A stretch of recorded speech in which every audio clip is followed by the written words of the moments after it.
안녕하십니까, 정인태입니다. 내가 메시아다 주장하는 사람이 100명이 넘는다. 네, 나는 신이다. 조성현 PD가 이런 발언을 했어요. 내가 메시아 주장하는 사람 100명이 넘는다.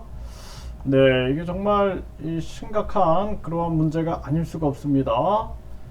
이 메시아라는 것은 구원자를 말하는 거죠. 네, 종교적 구원자인데, 이제 본인이 종교적 구원자다라고 주장하는 사람이 100명이 넘는다.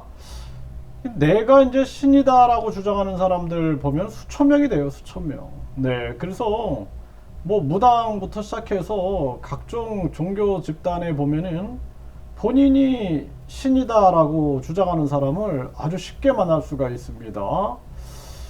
그래서 이제 이런 것이 이제 본인이 스스로 내가 신이다라고 뭐 주장하든 말든 그건 자유가 될 수가 있을 텐데, 문제는 다른 사람을 이렇게 해가지고 착취를 하는 거죠. 돈을 착취한다든지 성을 착취한다든지 노동을 착취한다든지 이런 게 이제 문제가 되는 거예요. 다른 사람의 시간, 인생을 다 착취해 버리는 거죠.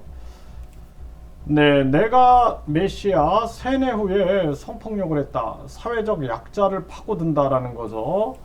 네, 국민일보에서 보도하고 있는데요. 결국에는 내가 메시아다 이렇게 얘기를 하면서 다른 사람들을 심리적으로 지배를 하게 되는 거죠. 신도들을 세뇌하고 한거 불능의 상태로 만드는 거예요.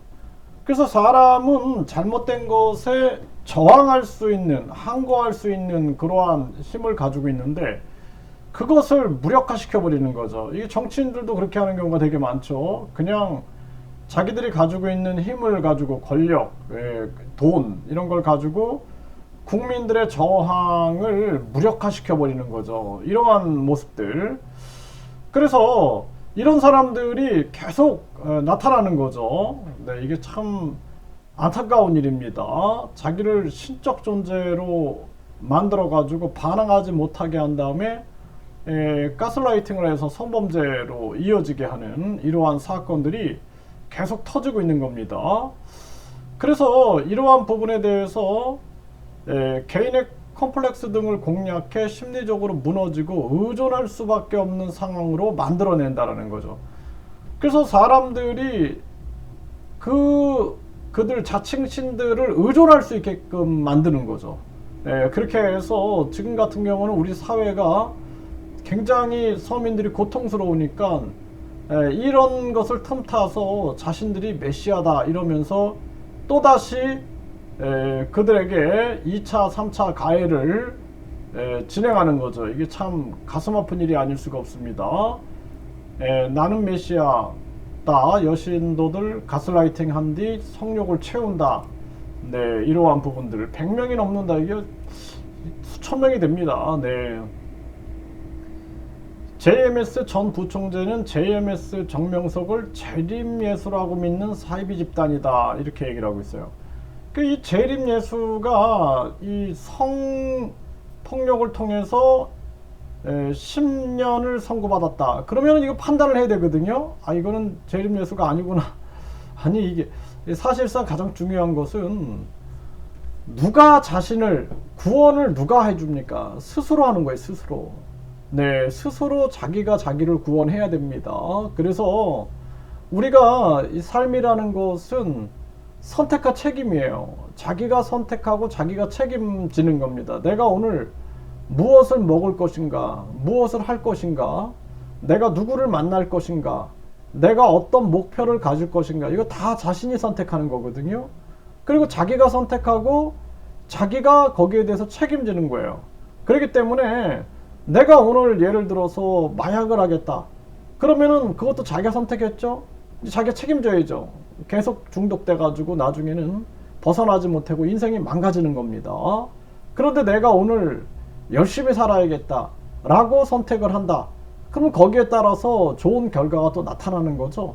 그렇기 때문에 삶 속에서 가장 중요한 것은 누가 자신을 대신 구원해 준다라는 생각보다도 내 스스로 나를 구원한다라고 생각을 해야 돼요. 그리고 중요한 측면들은 빨리 인생이 무엇인가를 깨달아야 되는 겁니다. 그래서 삶이라는 것은 나답게 살기 위해서 이 땅에 온 거예요. 그러니까 나답게 살기 위해서 나 자신을 빨리 파악하고 내가 이 땅에 왜 왔는지, 나다운 게 무엇인지, 어떻게 하면 나답게 살 것인가를 고민하면서 살아가는 게 가장 중요하다라는 것입니다. 물고기는 물고기처럼 살고 새는 새처럼 살고 나는 나처럼 살아야 되는 거예요. 그걸 빨리 깨달아야 되는 거예요. 그래서 어떤 사람은 그림을 그리면서 이때 나다움을 느끼는 거고, 어떤 사람은 강의를 하면서 나다움을 느끼는 거고, 어떤 사람은 요리를 하면서 나다움을 느끼는 겁니다. 그래서 나 자신의 관심도, 나 자신의 재능, 나 자신의 방향, 목표, 이런 것들을 빨리 깨닫고 우리가 살아가는 것이 중요하다. 본인의 삶을 쓸데없이 이렇게 뭐 메시아를 찾아다니고 이러한 삶을 살면 안 된다, 이렇게 분명히 말씀을 드리고요. 네, 정명석이 재림예수다, 세뇌 후에 성폭행한다. 네, 중국에는 나는 부처다. 아주 중국도 지금 사이비 종교의 골머리를 앓고 있다라는 것입니다. 이게 뭐 전 세계적으로 뭐 나타나는 현상이죠. 뭐 미국도 마찬가지고. 네, 나는 신이다 외치면 사이비 종교 감별법. 네, 그래서 이러한 부분들에 대해서 우리가 철저하게 인식하고 대응을 하지 않으면 안 된다, 저는 그렇게 생각을 합니다. 그래서 많은 국민들이 사실상 이러한 종교의 피해자가 돼서는 안 된다. 그래서 스스로 우리가 살아가면서 생각하고 판단하고 끊임없이 나 자신을 만나는데 매일매일 시간을 할애하면서 나 자신과 대화하고, 나 자신이 좋아하는 거, 나 자신이 해야 할 거, 나 자신이 만나야 할 그러한 사람들, 내가 어떤 일을 할 것인가 라는 것들을 생각하면서 나 자신을 진정성 있게 만나는 것이 가장 중요한 측면이다. 그렇지 않으면 계속 끌려다니는 거예요. 나라는 주체가 있음에도 불구하고 계속 끌려다니면서 어디 부처가 있을까, 어디 재림예수가 있을까, 어디 정도령이 있을까, 어디 미륵불이 있을까, 그러면서 계속 헤매는 삶을 살다가 결국에는 나중에는 내 인생에서 나를 만나지 못했구나 라는 것을 깨닫게 돼. 근데 그때는 이미 늦은 그러한 상황을 감지하게 될 수도 있습니다.